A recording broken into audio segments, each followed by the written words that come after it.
কবর এক কোদাল মাটি তুললে মনে হয় যেন যে 10 কোদাল মাটি সরে পড়ে, কবর অটোমেটিক হইতেছে। কবরের ভেতরে যখন সাথীরা 4 জন নেমে কবরের মাটিগুলো ঠিক করতেছে, কবরের মাটি যেখানে লাগতেছে মাটির থেকে মিষ্টির ঘ্রাণ আগে বাইর হইতেছে।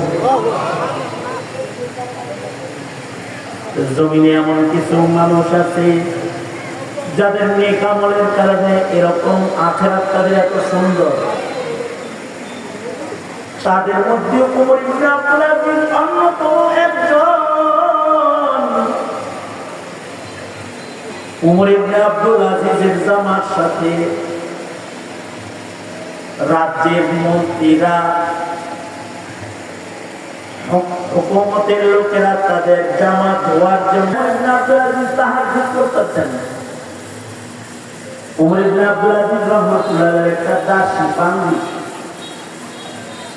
শেষ রাত্রিতে ওমর ইবনে আব্দুল আজিজকে তাহাজ্জুদের পানি রেডি করে দিল।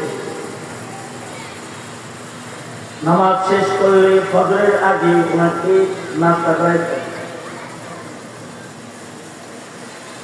ওমর ইবনে আব্দুল আজিজ রাহমাতুল্লাহ আলাইহি তাহাজ্জুদের নামাজে দাঁড়িয়ে আছেন।